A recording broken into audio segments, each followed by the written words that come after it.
स्वागत है साथियों आप सभी का। आज हम लोग पार्लियामेंट टॉपिक पढ़ने वाले हैं जो कि बहुत ही इम्पोर्टेंट है घटना चक्र का। और बिलीव मी गाइस, यहाँ से क्वेश्चन यूपीपीएससी प्रीलिम्स में पूछे ही जाते हैं। अगर आपको कुछ भी नहीं आता है उसके बाद भी आपको एक एक चीज समझ आएगा और ये डायरेक्ट बुक से पढ़ रहे हैं हम, तो यहाँ पे लाइन टू लाइन पढ़ना बहुत ही महत्वपूर्ण हो जाता है। और साथ ही दोस्तों, अगर मैं आपको बताऊं तो मैंने आपके लिए ऑलरेडी प्लेलिस्ट बनवा दी है, जाके जरूर देखना। मुझे पता है कि मैक्सिमम स्टूडेंट्स नहीं देखेंगे और जैसे कि ये न्यू चैनल है तो आप इसको सपोर्ट कीजिए, और जो लोग भी देखेंगे इसको उनको बहुत ही बेनिफिट होने वाला है, उनको बहुत ही हेल्प होगा घटना चक्र को पढ़ने में। सो आई होप कि आप इस वीडियो को देखेंगे पूरा। चलिए शुरू करते हैं। सबसे पहले हमारा टॉपिक का नाम है पार्लियामेंट। तो पार्लियामेंट पढ़ने वाले हैं। तो पार्लियामेंट क्या होता है? एक लेजिस्लेटिव ऑर्गन होता है यूनियन गवर्नमेंट का। लेजिस्लेटिव मतलब क्या होता है? जहाँ पे लॉ वगैरह बनता है, ठीक है, जहाँ से हमारे देश को कंट्रोल किया जाता है, वहीं से parliament is a legislative organ है यूनियन गवर्नमेंट का। आर्टिकल 79 से लेकर आर्टिकल 122 पार्ट 5 में ऑफ द इंडियन कॉन्स्टिट्यूशन जो है डील करता है हमारा पार्लियामेंट। बेसिकली आपको इतना से याद रखना है कि 79 से लेकर आर्टिकल 122 तक जो है हमारा, जो कि पार्ट 5 में है, वो हमारा पार्लियामेंट डील करता है। पार्लियामेंट के बारे में मेंशन है, बस इतना आपको ध्यान रखना है। According to article 79 the parliament of India जो है, इसमें कौन कौन होते हैं? प्रेसिडेंट में और 2 हाउसेज। ध्यान रखना है आपको, आर्टिकल 79 बताता है कि पार्लियामेंट में क्या क्या इंक्लूड होगा। प्रेसिडेंट होगा, लोकसभा और राज्यसभा। यहाँ पे क्वेश्चन आया था यूपीपीएससी प्रीलिम्स में, और मैक्सिमम लोगों को बता रहा हूँ आपको लोकसभा और राज्यसभा टिक के होंगे। कि अगर आप डीपली नहीं पढ़ते हो, देखो स्टार्टिंग में ही है तो डीपली भी नहीं बोल रहा हूँ, अगर स्टार्टिंग में आप नहीं पढ़ते हो तो यहाँ पे जितने भी सिलेक्टेड कैंडिडेट्स होंगे ना, उन लोग करेक्ट करेंगे, और आप यहाँ पे गलत कर लोगे तो आप बाहर हो जाओगे। कि ऐसे बेसिक्स क्वेश्चन गलत करने का नहीं होता। तो houses of the people and councils of state हो गया। Lok Sabha is also known as the house of people कहते हैं। बेसिकली यहाँ से चुन के आते हैं, इसलिए इसको बोलते हैं हाउस ऑफ पीपल। इसका मैक्सिमम स्ट्रेंथ जो होता है वो 550 होता है। और अभी प्रेजेंट में देखें तो 543 है, यहाँ पे स्टेट से 524 है, और हमारे यूटीज जो है यूनियन टेरिटरी, वहां से 19 मेंबर्स हैं। ठीक है, इतना बेसिक पता ही होगा आपको। और 550 में से 530 मेंबर्स जो होते हैं वो रिप्रेजेंटेटिव्स होते हैं स्टेट के, और 20 मेंबर्स जो होते हैं वो रिप्रेजेंटेटिव होते हैं यूनियन टेरिटरीज के। और if in the opinion of president, अगर देर इज कोई इनफ रिप्रेजेंटेशन ना हो, there is not enough representation of Anglo Indian community in the Lok Sabha, then जो है वो 2 मेंबर को नॉमिनेट कर सकते हैं। प्रेसिडेंट के द्वारा ही होता था ये पहले, अब होता था पहले, लेकिन अब ये एक बिल आया है हमारा 104th बिल, जहां से जो है हमारा एंग्लो इंडियन का जो है ना नॉमिनेशन वो हट चुका है। तो इसलिए अब ये हम नॉमिनेट नहीं कर सकते एंग्लो इंडियन का, 104 से हटा दिया गया है। तो ये ध्यान रखना है आपको अमेंडमेंट को, है ना। तो यहाँ पे आपको ये चीज ध्यान रखना है। तो यहाँ तक बेसिकली वही है। उसके बाद the arrangement of the nomination of 2 members of Anglo community in the Lok Sabha and हो चुका है। वही बताया मैंने आपको, एंग्लो कम्युनिटी जो है, एंग्लो इंडियंस, उनका कम्युनिटी का जो नॉमिनेशन था वो एंड हो चुका है। The allocation of the state wise seat देखें लोकसभा में, तो ये सेंसस ऑफ 1971 के अकॉर्डिंग है। मतलब लोकसभा में जो सीट का एलोकेशन हुआ है ना स्टेट वाइज, वो अभी तक 1971 का ही चल रहा है। और वो कब तक कहा गया है? कहा गया है कि 2026 तक। 84 according to 84th constitutional amendment act के थ्रू, 2001 के थ्रू बताया गया है कि नेक्स्ट जो असेसमेंट होगा वो 2026 को, मतलब इसी साल किया जाना है। इसलिए तो प्रधानमंत्री अभी नरेंद्र मोदी जी ने वो डिलिमिटेशन जो कमीशन बैठा था ना, जिसमें हम सीट बढ़ाने का बात हो रहा है, जिससे क्या है हमारा नारी का जो 33% रिजर्वेशन है, वुमेन रिजर्वेशन पार्लियामेंट में, वो भी लागू होगा। तो डिलिमिटेशन के बाद ही हो पाएगा। तो बेसिकली उस अमेंडमेंट को भी आपको ध्यान रखना है, वहीं से इसको लागू इस साल होने का प्रयास चल रहा है। लेकिन अब क्योंकि गवर्नमेंट अभी मेजोरिटी में नहीं है, एनडीए की सब लोग मिला के बनाया गया है गवर्नमेंट, तो बेसिकली यहाँ पे थोड़ा मुश्किल हो जाता है इस बिल को पास करना। तो यहाँ पे बहुत ही सिंपल लैंग्वेज समझते हैं। लोकसभा का स्टेट जो है, Lok Sabha states are allocated seats on the basis of population. Lok Sabha में पॉपुलेशन के बेसिस पे गया है, और नॉर्मल टेन्योर जो है 5 साल, सभी को पता है। एंड फ्रॉम जब से फर्स्ट मीटिंग होता है उसके बाद से आफ्टर जनरल इलेक्शन, और इट कैन डिसॉल्व जो है ये प्रेसिडेंट द्वारा ही हो सकता है।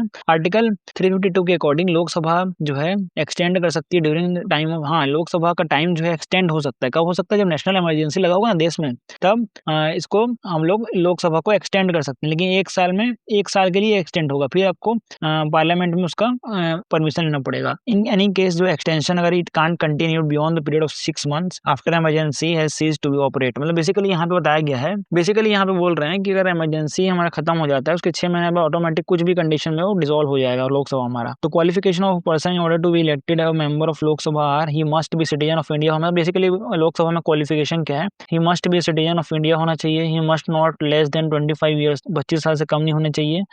उनको ओथ लेना ही पड़ेगा। He must make and subscribe करना पड़ेगा ओथ को, और ही मस्ट पॉसेज क्वालिफिकेशन को प्रिस्क्राइब करना, कि बेसिकली जो ही मस्ट पॉसेज अदर क्वालिफिकेशन जो कि पार्लियामेंट द्वारा प्रिस्क्राइब किए गए हैं। अब आइए यहाँ पे देखते हैं हम लोग। अंडर आर्टिकल 93 कहते हैं कि स्पीकर एंड डिप्टी स्पीकर जो है इलेक्टेड बाय लोकसभा फ्रॉम मतलब बेसिकली वहाँ इतने सारे जो मेंबर हैं 543 में से, उसी में से स्पीकर और डिप्टी स्पीकर जो हमारे इलेक्ट होंगे। ये आर्टिकल 93 कहता है हमारा। सस्पेंशन ऑफ लोकसभा हमको कहा जाता है is called up by speaker के द्वारा होगा suspension of Lok Sabha. Whereas the prorogation जो है डिसोल्यूशन जो है लोकसभा का प्रेसिडेंट द्वारा होता है। मतलब बेसिकली जो लोकसभा को बुलाया जाता है और साथ ही हमारा डिसोल्व हो जाता है, लोकसभा को निरस्त कर दिया जाता है, बंद खत्म कर दिया जाता है, उसको प्रेसिडेंट के द्वारा ही होगा। According to article 94B the speaker of the Lok Sabha जो है वो एड्रेस करते हैं his resignation in writing to deputy speaker and vice versa. Basically अगर स्पीकर का रिजाइनेशन होगा तो डिप्टी स्पीकर को देंगे, हाँ, अगर डिप्टी स्पीकर का होगा तो स्पीकर को देंगे, तो वाइस वर्सा मतलब यहाँ वही है। तो आइए इसको स्पीकर ऑफ लोकसभा जो है रिमूव हो जाएंगे from his house by resolution passed by majority of all members. जो स्पीकर ऑफ लोकसभा है वो रिमूव हो जाएंगे अपने हाउस से जब majority of all members of Lok Sabha जो है and such resolution shall not be moved until and unless 14 days. Basically आपको ना अगर रिजोल्यूशन मूव करवाना है तो आपको पहले स्पीकर को 14 दिन पहले एडवांस नोटिस देना पड़ेगा। And while a resolution removal of speaker while a resolution of removal of speaker and deputy speaker is under consideration. जब रिजोल्यूशन जो है हमारा मतलब कि स्पीकर और डिप्टी स्पीकर को हटाने का जो बात चल रहा है वो अगर रिजोल्यूशन चल रहा है, कंसिडरेशन में है, प्रोसेस में है अगर, तो बोथ कैन नॉट प्रिसाइड, दोनों जो है प्रिसाइड नहीं कर सकते, दोनों जो है स्पीकर के प्रिसाइड नहीं कर सकते। बेसिकली उन लोग स्पीकर के पोस्ट में जो काम करते हैं वो नहीं कर सकते, बट बोथ उनके पास राइट है बोलने का और टेक पार्ट कर सकते हैं प्रोसीडिंग इन द हाउस में, प्रोसीडिंग ऑफ द हाउस में। While the proposal of the removal of the speaker and deputy speaker is in process both the speaker and deputy speaker have right to vote in the first instance. मतलब basically उनके पास right to vote भी है पहले instance में, है ना, but not in case of equality of votes में वो नहीं कर सकते हैं वोट, है ना। ये इंपॉर्टेंट चीज है यहाँ पे। जो अगर हम ऑफिशियली देखें तो स्पीकर ऑफ द लोकसभा जो है अपने यूज कर सकते हैं कास्टिंग वोट को। जब बराबर हो जाता है ना, दोनों टाई हो जाता है, टाई मतलब बराबर जब हो जाएगा वोटिंग, तब वो अपना वोट डालेंगे और किसी एक पक्ष को सपोर्ट कर देंगे। तो लोकसभा जो सेक्रेटरीट है डायरेक्टली फंक्शन करते हैं स्पीकर ऑफ लोकसभा के अंदर। आफ्टर जनरल इलेक्शन के बाद प्रोटेम स्पीकर जो होते हैं बेसिकली लोकसभा के इलेक्शन के बाद जो प्रोटेम स्पीकर होते हैं, मतलब प्रोटेम मतलब की टेम्पररी, समझ जाओ, टेम्पररी स्पीकर जो होते हैं वो एडमिनिस्टर करते हैं, क्या करते हैं, ओथ लेते हैं। जितने भी नए न्यूली इलेक्टेड मेंबर्स होते हैं उनका ओथ लेते हैं। और एज प्रोवाइडेड बाय कॉन्स्टिट्यूशन के according speaker of the last Lok Sabha जो होगा, स्पीकर ऑफ द लास्ट पिछला लोकसभा का होगा, वो वैकेट कर देगा ऑफिस, खाली कर देगा ऑफिस को इमीडिएटली। जैसे ही पहला मीटिंग होगा ना हमारा, न्यूली जो इलेक्टेड लोकसभा के मेंबर होंगे, जैसे ही पहला होंगे, वो ऑटोमेटिक जो स्पीकर पहले पिछले स्पीकर था वो अपने पोस्ट को वैकेट कर देगा, खाली कर देगा, वैकेंट कर देगा ना। देयरफॉर द प्रेसिडेंट जो है अपॉइंट करेंगे सीनियर मेंबर ऑफ लोकसभा, तो इसलिए प्रेसिडेंट उस टाइम में अपॉइंट करते हैं सीनियर, कोई भी अच्छा सीनियर मेंबर जो होगा उसको प्रोटेम स्पीकर, है ना। आर्टिकल 85 कहता है, नहीं दिख रहा है क्या आपको, अब दिखेगा। तो अभी तक मैंने जो बताया हिंदी में कुछ नहीं बताया कि प्रेसिडेंट जो है वो इलेक्ट करते हैं हमारे प्रोटेम स्पीकर को, जो सीनियर मेंबर होते हैं लोकसभा में से उनको जो प्रेसिडेंट जो है अपॉइंट करते हैं। आर्टिकल 85 कहते हैं पावर करता है प्रेसिडेंट को कि वो सम्मान कर सकते हैं ईच हाउस को ऑफ पार्लियामेंट अगर उनको लगता है सही। इन any case the interval between जो है 2 कॉन्सिक्यूटिव सेशंस जो होते हैं ऑफ द हाउसेज वो कैन ज्यादा 6 मंथ से ज्यादा नहीं हो सकते। मतलब बेसिकली जो हमारा सेशन देखते हो ना कि बजट सेशन होता है, फिर मॉनसून सेशन होता है, फिर विंटर सेशन होता है, वो 3 क्यों होता है, क्योंकि 6 महीने के बीच में 6 महीने से ज्यादा टाइम पीरियड में नहीं होना चाहिए कोई भी सेशन का। अगर 2 बार होगा तो 6 महीने ज्यादा हो सकता है, इसलिए 3 बार किया था। 3 बार में क्या होगा, हर लगभग 4 महीने में बोल सकते हो, हर 4 महीने में क्या हो जाएगा, सेशन हो जाएगा। तो यहाँ से ये रूल चलते आ रहा है, कन्वेंशन चलते आ रहा है, तो मिनिमम 6 महीने में होना ही चाहिए एक बार, है ना। तो ये रूल है। तो यहाँ पे can not be more than 6 month. दस एज पर द कॉन्स्टिट्यूशन के अकॉर्डिंग ये मैंडेटरी है कि लोकसभा को कम से कम 2 बार तो मिलना ही पड़ेगा एक साल में। According to article 100 quorum of the Lok Sabha and Rajya Sabha shall be 1/10। मतलब कि कोरम क्या होता है, 1/10 मेंबर जो है टोटल मेंबर जो रिस्पेक्टिव हाउसेस के हैं वो प्रेजेंट होना चाहिए, बेसिकली वही है। Uttar Pradesh has the most number of Lok Sabha, ये आपको पता ही है, 80, followed by Maharashtra 48 and West Bengal दिख रहा है आपको। उसको जनवरी 2022 जो है हमारे पास इलेक्शन कमीशन ऑफ इंडिया जो है इन जनवरी 2022 में election commission of India has increase the expenditure, increase कर दिया गया लिमिट्स फॉर द कैंडिडेट्स के लिए contesting in Lok Sabha and legislative assembly polls के लिए। द इलेक्शन कमीशन हाइक किए पोल एक्सपेंडिचर को, लिमिट अप टू 95 लाख हो गया है, फ्रॉम एग्जिस्ट 70 लाख था पहले, अब 95 लाख हो गया है। और लोकसभा इलेक्शन के लिए और स्टेट असेंबली इलेक्शन के लिए एक्सपेंडिचर खर्चा कोई लिमिट है वो 40 लाख हो गया, पहले 28 लाख था। फ्रॉम स्मॉल जो स्टेट्स रिवाइज्ड एक्सपेंडिचर है for Lok Sabha increase by 65 lakh, पहले 54 लाख था। तो ये इतना आपको जरूरी नहीं है जानना है, तो ऐसे आप नॉलेज के लिए रख लो इतना। While in case of small state assembly के लिए क्या होगा, ये इंक्रीज कर दिए गए 28 lakh, from the previous 20 lakh था। तो फ्रॉम फर्स्ट लोकसभा जो इलेक्शन है वो कब हुआ था, 25 अक्टूबर 1951 में हुआ था, से लेकर 21 फरवरी 1952 तक चला था। Elections were conducted for 489 seats के लिए हुआ था।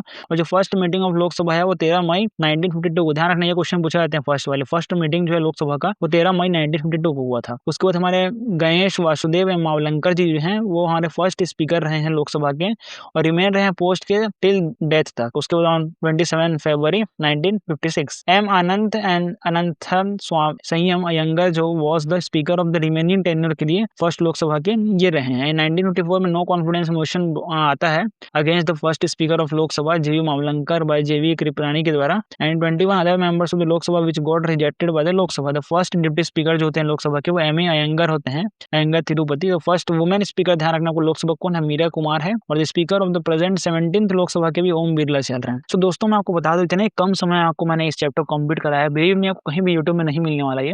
और जो सीरियस कैंडिडेट होंगे उसको ऑटोमेटिक देखेंगे। और न्यू चैनल है प्लीज सपोर्ट कीजिए, प्लेलिस्ट को चेक कीजिए, आपको बहुत सारे अच्छे अच्छे कंटेंट देखने को मिला है यहाँ पे। और ये बेसिकली यूपीपीएससी प्रीलिम्स को टारगेट करता है। और गाइस आप बोलोगे इसका एमसीक्यू नहीं कर रहे हैं, तो एमसीक्यू के लिए मैंने अलग से सेशन किया है जो कि आपको प्लेलिस्ट में मिल जाएगा। सो आज के का थ्योरी पढ़ना, थ्योरी से ही क्वेश्चन बनता है, क्योंकि अगर ये आपको क्लियर है तो ऑटोमेटिक सब क्लियर हो गया होगा। सो गाइस मिलते हैं नेक्स्ट वीडियो में। जय हिंद, जय भारत, वंदे मातरम।